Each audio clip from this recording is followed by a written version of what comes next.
บ่อ้ายอยู่น้ำกันนี่ระวังอันนี้นี่อันแม่ตะกินกับอันมาเจ้านี่อายุห่างกันสิมีปัญหาเรื่องอายุอยู่บ่อ้ายขออนุญาตถามบ่มีเนาะ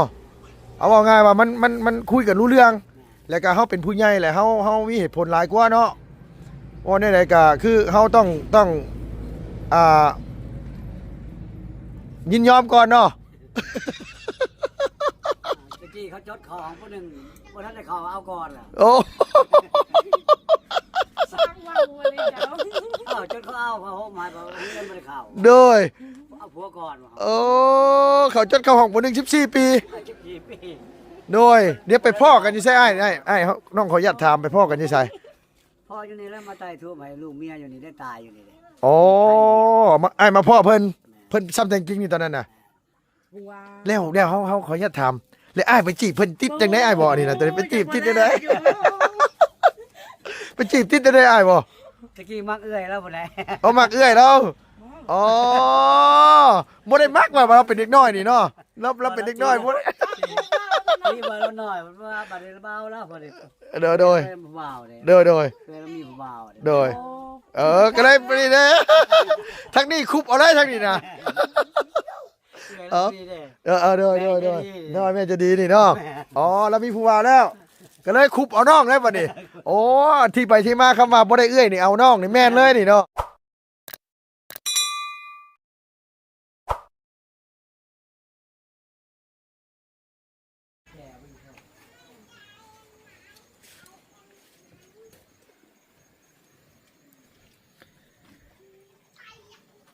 ตัดภาพมาบัดนี้อยู่กับน้องสาวละเนาะพี่เนาะอยู่น้ำอีหละน้อยน้องแต่งไทยพี่น้องเอ้ยพอดีว่ามือแรงสิแกงอันว่าขี้เล็กพี่น้องเอ้ยก็เลยสิเอามาแข้งเมื่อใส่แกงขี้เล็กก่อนแกงมาแข้งโอ้ยพ่อแม่น เอาหลายห่อแท้ แกงอันว่าขี้เล็กต้องใส่มาแข้งน้ำเนี่ยพี่น้องเอ้ยมาแข้งนี่โอ้แซ่บแท้ๆเลยโดยเอาครับมันแก่บ่เอาเลยลูกเด้อ ถ้านี่ได้บ่ เอามันแก่โพดอันน่ะตัวนั้นฉะนั้นโดยสบายดี เดี๋ยวชิ้นหมูนะเดี๋ยวชื่อเองเนอะ โดยประกอบส่วนนั่นแหละถ่ายคลิปเราเด้อเดี๋ยวสิเมื่อเฮ็ดให้กิน เจ้า โดยกำลังถ่ายคลิปอยู่ เจ้า โดยกำลังเก็บมาแข้งไว้สิเมื่อสิแกงกันนั่นแหละ โดย โดยเอากระดูกเด้อบ่ได้เด้อกระดูกอันว่ากระดูกหมูหั่นมันจากนัวแน่ มันมีอยู่ว่าคันมันบ่มีเด้ มันอาจจะมีอยู่หน้าห้านตรงข้ามกับมานิมากห้านเวียดหั่นมันบ่มีก็เอาไก่เอาหยังก็ได้ดอก โอเค โดยไก่ห้านเวียดที่เบาลีซื้อเมื่อวานนี่ โดย โอ้ยงาฮักซ้ำพี่น้องเอ้ยอย่าไปสีกมันนะลูกเด้อขาดซ้ำพี่น้องเอ้ยมาที่นี่โดยให้อีหลาแตงกิงเอามาแข้งให้ก่อนแซ่บแท้ๆได้นี่ใส่มันแกงอันว่าขี้เล็กพี่น้องเอ้ยแตงกิงมันเจ้าเคยใส่บ่ลูกแกงขี้เล็กลูกฮะมาแข้งไงได้โอ้หมายความว่าน้องเพิ่นบ่เคยใส่พี่น้องเอ้ยเนาะลุงมันเคยใส่แกงขี้เล็กนั่นงาผู้ลุ่มๆนะโดยขาดซ้ำงานี่โดยนั่นแหละตัวนั้นได้กี่ดอกตัวน่ะนี่พี่น้องเอ้ยใช้หลายยังหลายเติบได้บ่นี่นั่นงานะลูกนะพ่อเจ้ากำลังเห็นยังอยู่หลักๆนะจับอยู่เดี๋ยวจับเด้อเอาจับกล้องให้พ่อลุงนำลุงสิเอาอันว่านี่โอ้อันว่าน้องเลี้ยงให้น้ำตาตกทางยาวๆบ่บ่ได้เห็นว่ารถถีบไฟฟ้าโอ้ยเนาะกี่บาทเด้ซื้อให้ซะบ่ ลุงซื้อให้เลย ลุงซื้อให้เลย เอาบ่เป็นลุงซื้อให้ผู้ใหญ่ไปซื้อให้โอ้ยคือหลานก็อยากได้แหละพี่น้องน้องตามภาษาเด็กน้อยแหละว่าง่ายซะแต่เขาน้อยๆจริงๆก็ยังอยากได้พอละสำนีพอละไม่ต้องเอาหลานละอาจจะนี่พอละเอาเมื่อแกงใส่พอดีมือกันพี่น้องเลยเอาเมื่อสิแกงขี้เล็กอีกสุดดอก เอาไล่เหรอ พอหลานนะลายยังพอแล้วสำนีพอละใส่แกงขี้เล็กพี่น้องเลยบ้านลุงใส่แกงขี้เล็กครับมาละ ดีใจน้ำเด้อได้รถถีบไฟฟ้าใส่ทางพูดเฮ็ดหยังนั่นโดยสบายดีเด้อทั้งนี้เด้อโดยพูดดีว่ามีอันผู้ใหญ่ใจดีเพิ่นว่าเอาไปทายอันพ่อน้องอันแต่งไทยให้เบิ่งแน่ว่าเฒ่าซำไหนว่าซั่นว่าโอ้ยเว้าบาปแล้วเราก็บ่ได้เฒ่าปานใดเนาะอ้ายเนาะ 62 62แล้ว แม่น ป้าตอนพ่อกับเมียนี่อายุเท่าไหร่ตอนพ่อกับเมียน่ะ มีอายุ เมียอายุ14เจ้าได้ซะ 14ข่อยตอนนั้นได้50ปลาย 50ปลายตัวผู้สาวชมน้อยได้อ้ายนี่นะ กำลังต้มมาม่า ตอนนั้น มีอายให้ละ อ๋อต้มมีเนาะใส่ไข่ มีลูกไข่ หน่อยกินอันนี้บ่กับแรงมื้อนี่ แม่น โอ้หมายความว่าทั้งกันว่าอ้ายแล้วแข็งแรงนะพี่น้องเอ้ยเราก็บ่ได้เฒ่าปานใด60ปลายอะไรก็ได้เนาะ เอาลงเลยเว้ย มาขอลองมา 4คนพ่อแล้วบ่เอาลูกมานี่พ่อแล้วบ่ เอาแล้ว พ่อแล้วเนาะบ่ไหวเนาะ เอาไว้แล้ว เออ จะคุมมันได้จะคุมเขาทักแบบได้วะ แต่สิคุ้มบ่คุ้มบ่ติโดยพี่น้องเอ้ยอันนี้ก็รถถีบไฟฟ้าของอีหลาแต่งไทยเพิ่นได้มากันนี่แหละขมั่งตัวเดียวนี่แหละไฟฟ้าบ่มีสากบัดทีนี้เจ้าสิไปสากใช้บัดนี้ลูก ว่าแกงหยาบ ไป เบียด อ๋อไปสากอยู่บ้านแกงยางพุ่น โดย ขี่ไปสากเอาไปสากน้ำเวียดเนาะ มันชนมันนี่เรียกเขาชื่อมัน อ๋อโดย โทรศัพท์กระชากอยู่หันแหละ โทรศัพท์กระชากอยู่หั่นให้ทั้งอัน เอาจับกระชากไปจ้ะ อ๋อให้พ่อเจ้าไปสากให้บ่ ตัดเองให้ สากเอกลานไปสากก็ได้บ่ ได้ เออ ไปชาร์จเนี่ย โดยเฮาขี่ไปสากเนาะ แม่น จ้างเอาบ่ไอ้ หม้อมันจ้างเลยเขาเอาเงินจะคือว่า โอ้โดยไปสากที่ไม่หันอันนี้ก็พอได้ขี่ไปโรงเรียนคิดว่าจบป .5 เลยสิเรียนต่อมออีกบ่ลูก มันต่อ เรียนต่อบันดงบ่ โดย เออลุงขี่มาแต่บันดงพุ่นได้นี่นะเกือบตายรถได้เกือบตายนะโมเป็นลุงไหนตุ้ยไหนเอ้ยมันแก่มากขึ้นนู้นอ่ะเอาเชียวบอลแต่จริงมันนี่แหละว่ะเบาลี่กับสันหาให้เฮ็ดได้พี่น้องกันเบาลี่ก็ได้สันให้เฮ็ดไปทุกที่ทั่วแดนเนาะ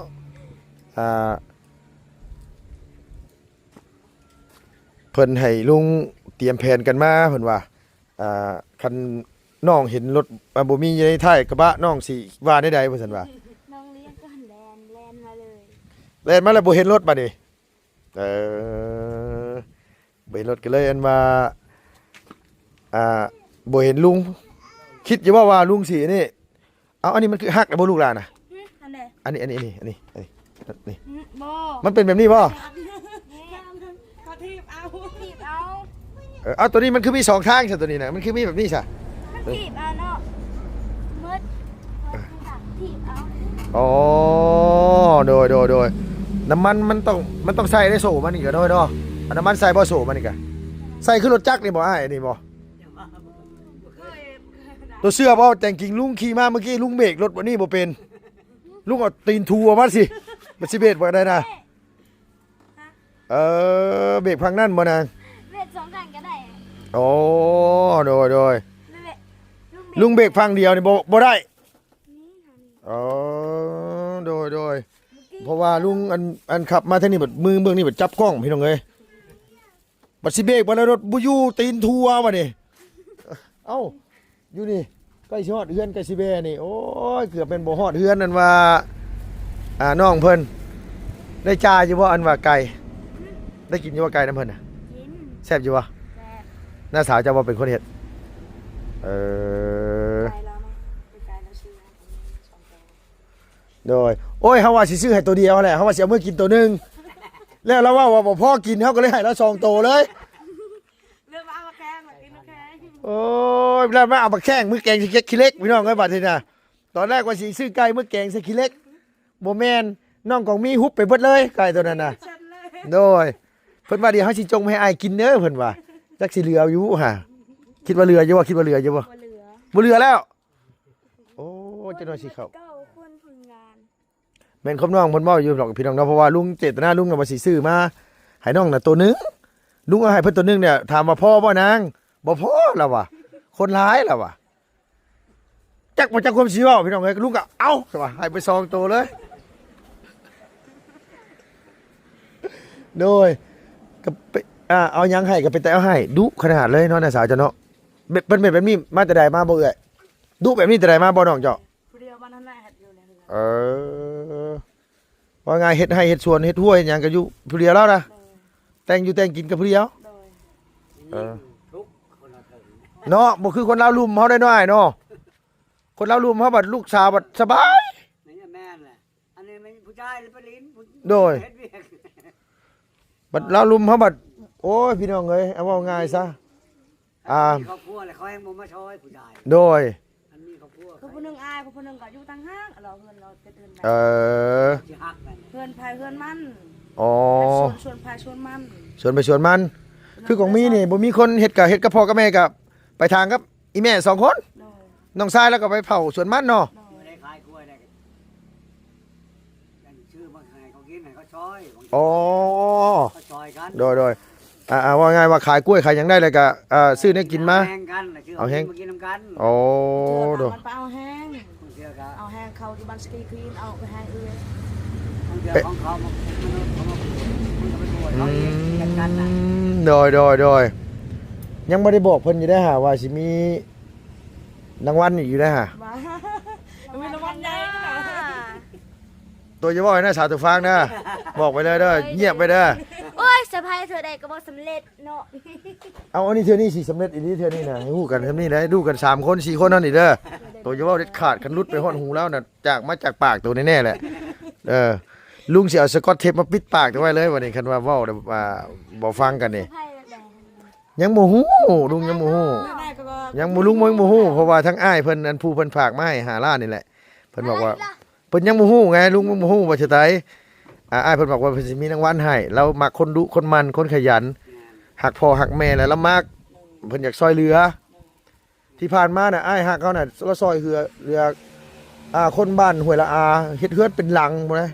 เฮ็ดเมาเฮ็ดผู้เดียวเป็นหลังเลย อยู่เห็นใน ใน Facebook นิดหน่อยเนาะ เห็นอยู่ โดยแล้วก็เฮือนบ้านห้วยยืงบ้าน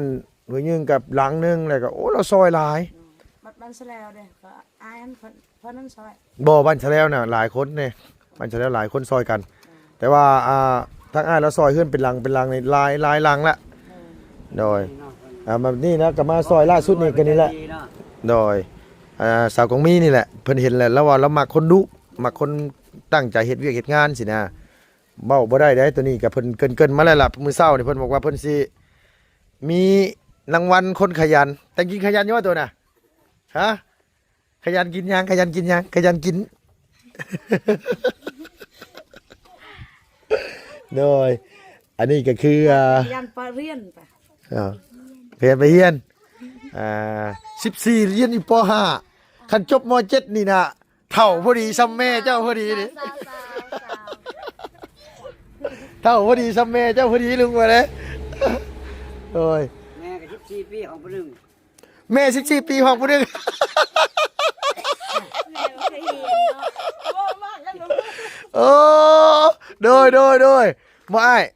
อยู่นํกันนี่ระวังอันนี้นี่อันแม่ตะกินกับอันมาเจ้านี่อายุห่างกันสิมีปัญหาเรื่องอายุอยู่บ่อ้ายขออนุญาตถาม บ่ก็บ่มี บ่มีเนาะเอาว่าง่ายว่ามันคุยกันรู้เรื่อง แล้วก็เฮาเป็นผู้ใหญ่แหละเฮามีเหตุผลหลายกว่าเนาะว่าในใดก็คือเฮาต้องยินยอมก่อนเนาะ ตะกี้เขาจดของผู้หนึงบ่ทันได้เข้าเอาก่อนล่ะ โอ้ สร้างว่างมาเลยเจ้า เอาจนเขาเอาเขาหมายว่าเงินบ่ได้เข้า โดย เอาผัวก่อนว่า โอ้เขาจดเข้าห้องบ่1 14 ปี 14ปี โดยเดี๋ยวไปพ่อกันอยู่ไสอ้ายน้องขออนุญาตถามไปพ่อกันอยู่ไส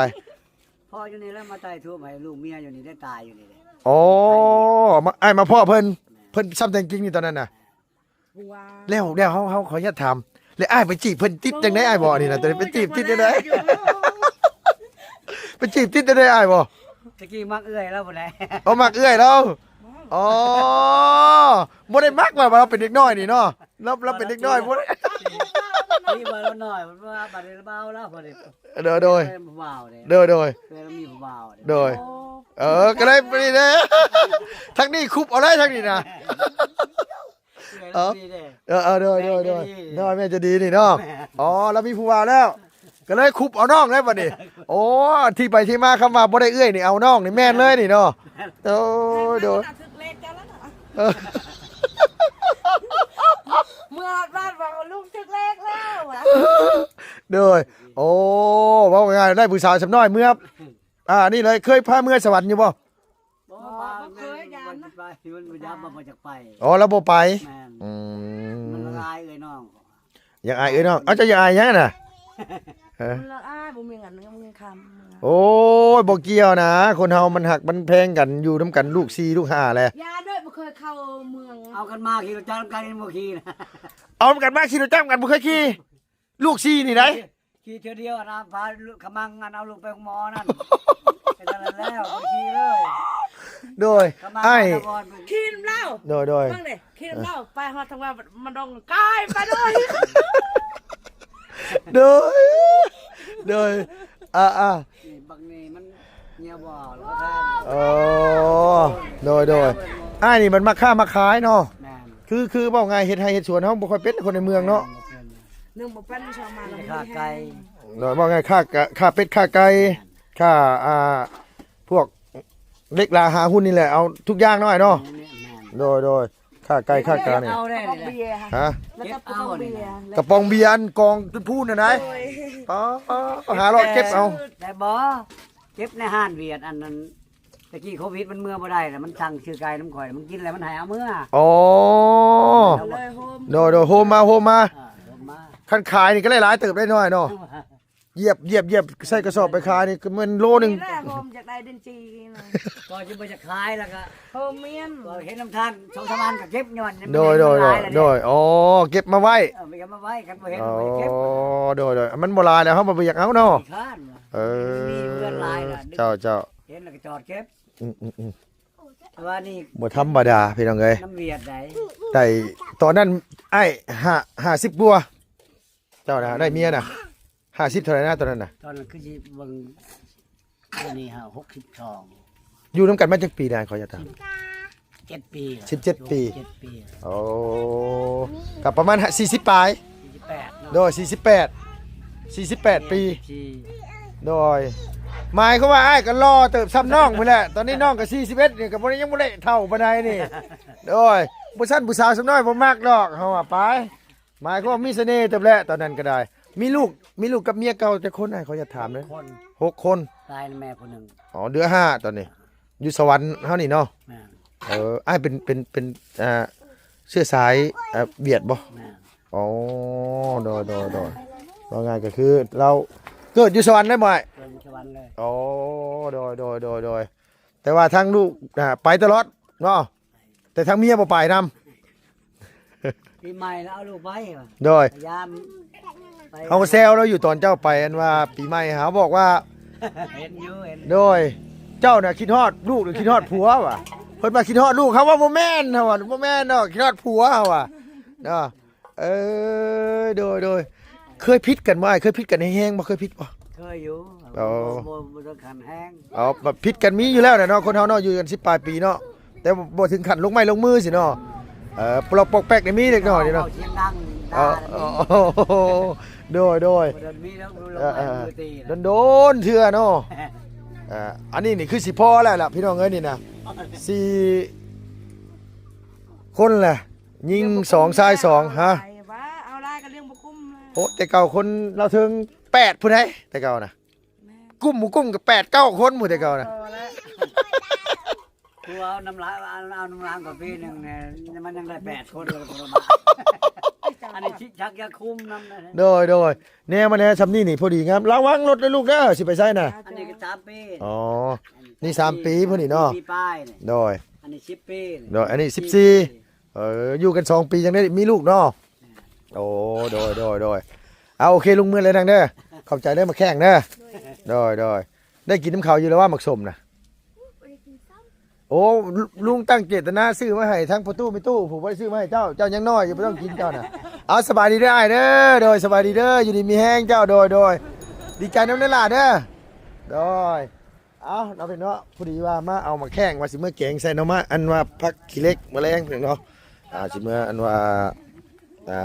แต่งอยู่แต่งกินพุ่นเพิ่นโดยในรายการมาเยี่ยมมายามทางน้องเพิ่นเนาะทางอีหลากองมีคือสิบ่เหลือได้ละอันว่าแกงไก่ลุง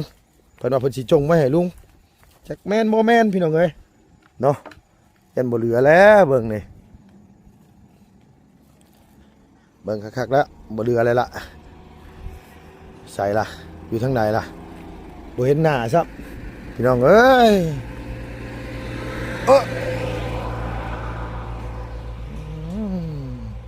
ขาดสิเจ็บโดยมีแต่สิกลับเลยล่ะพี่น้องไอ้ลุงกันเนาะขับมือหาอยู่แต่งกินก่อนข้าวกินน้ำก่อนเฮ้ยอยู่บ่ล่ะใส่แกงไก่น่ะหมดเลยยังสวัสดีเด้อยะเด้อแม่สวัสดีแล้วอยู่บ่มื้อนี้แล้วอยู่บ่ ย่าง มื้ออื่นต่อบ่ โดย อ๋อมื้ออื่นต่อเนาะมื้ออื่นเอาต่ออีกพี่น้องเอ้ย ตัดลำไม้ลำมันอีชวนนั่นหมดลำมัน เลิกจากมุ้งมื้อนี้น่ะ 4 โมง โดยเลิก4 โมงมาแล้วพี่น้องเอ้ยมาแล้วครับสบายดีป้าลุงเนี่ยถามขออนุญาตถามไซส์ขั่วไก่นะยังเดือบ่โอ้หลานมาเบิดแล้วไปฉันมาไปใช่น่ะ แม่ล่ะน้องแม่อะ ไปยังฮะไปยังน่ะ แม่ขึ้นเลย โอ้ยรู้มาได้นี่หรอกแค่ว่าอันนี้สิหรอกอยากซิมคำเดียวนึงเอาลงมาซิมเบิ่งเพราะว่ารับปากไว้แล้วว่าสิซิมพี่น้องเอ้ยอยากฮู้สีมือคือกันแหละมันสิซ้ำใดเนาะพี่น้องเนาะน้องเพิ่นมาแต่ใส่บุญนั่นน่ะโดยเอาสำหรับคลิปนี้ก็ขอจบคลิปก่อนบ๊ายบายสวัสดีท่านผู้ชมเด้อโดย